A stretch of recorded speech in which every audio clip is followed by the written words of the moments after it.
What's up, everybody? It's Steve with Heatshield Products. We're here at Autoworks restomod with my good buddy Matt Cooper.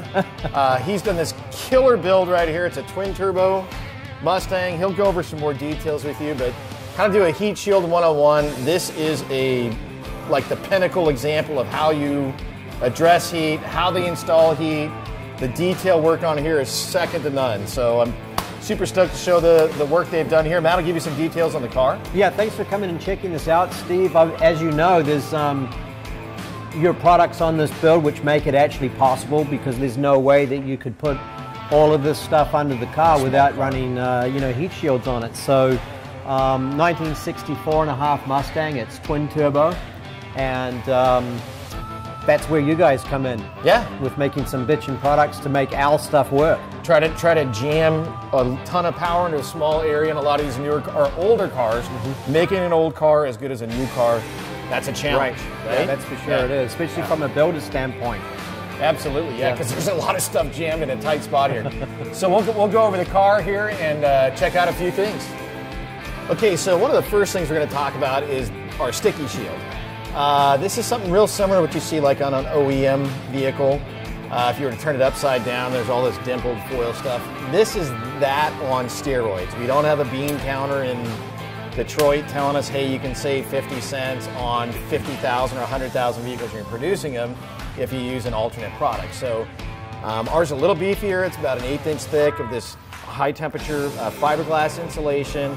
Nice little adhesive backing on there, and this killer dimpled texture. Gives you a couple things, gives it some strength, also gives it a little more surface area to reflect and dissipate heat. So this is great underneath the vehicle, firewalls, transmission tunnels, above a muffler, I should say, above a cat, anything like that. Airbox, that's another great place for it.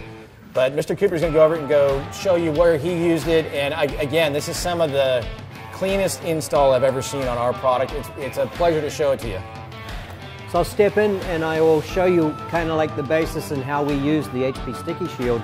So we would start off with something simple like making a cover out of aluminum, and then we would form this cover to go under the portion that we want to keep the heat out of. And then we would apply the Sticky Shield to it and then finish it off with this tape around the side and kind of roll it underneath. So what you have in the end is a removable shield, kind of like an OE type situation. You can also apply this directly to the floor pan or any sort of sheet metal that you want. It does work fine like that, but we've found that a little air gap behind a shield actually works best in most situations, although it's certainly not mandatory. So kind of as you get to use the product, you go through the car and test it and say, okay, in this situation it'd be better here or it'd be better there. So it's kind of like personal preference and obviously a little bit of trial and a little bit of trial and error. Yeah, it's really great. The detail work here. You've created these standoffs, which you can put the sticky shield right on the floor pan, but the way that they've done this, I mean, this looks OEM. It looks like the way it should have come from the factory. Yeah. You know, if they were to build this car today, this is exactly what it would look like. Yeah, so up the front we've actually put it directly to the sheet metal, done the priming work and everything underneath that so we don't get any rust. And it's on the sheet metal, and that's like to form a barrier between our hot point and now our sheet metals to stop that radiant heat. So it works really well. It's just a super clean build. There's other products up front here. Now this is where this car gets extremely interesting. There's these two little funny, strange looking things down here that don't normally belong here. So what we've got we've got a twin turbo Coyote Mustang 64 and a half, which would be a really, really fun ride. Right here, they've got our Generation 1 Stealth Shield, and we've actually had that design around for, I don't know, 10 years or so, but we got a little surprise for you today. There it is. Looks exactly the same, but we're going to pull this bad boy out, and it's the brand new one. Oh, sweet. So just kind of upgraded materials, upgraded design.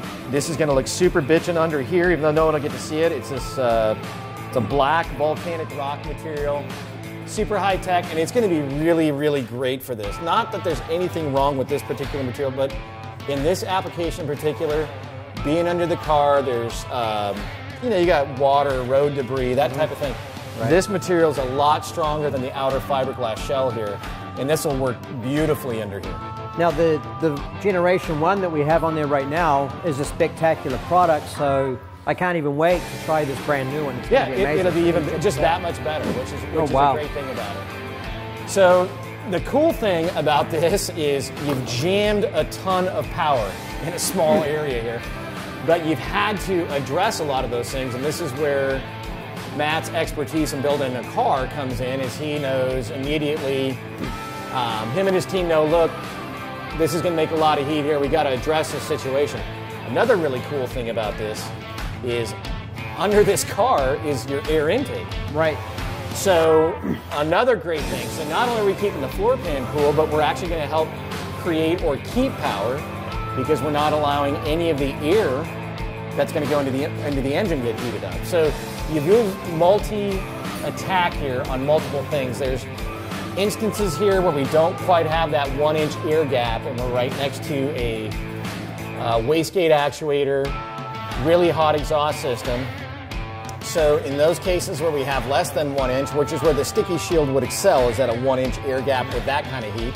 It would even be fine on a naturally aspirated exhaust, but since we're running a boosted application here, Matt's gone ahead and he's taken the Inferno shield, which is stainless steel. He's got the stainless steel Inferno shield. Great product. Yeah, and we've got it routed all over here by his air box, air filter, and that'll take the heat where the aluminum product can't be that close and sustain those types of temperatures. So what we've done in this particular application, because we were lacking in the particular probably area that we needed to get more space, we've doubled up on the product so that at that point we can get the best out of the one product and then back it up with a second product. And we've found that stacking the Heatshield products like that work really well.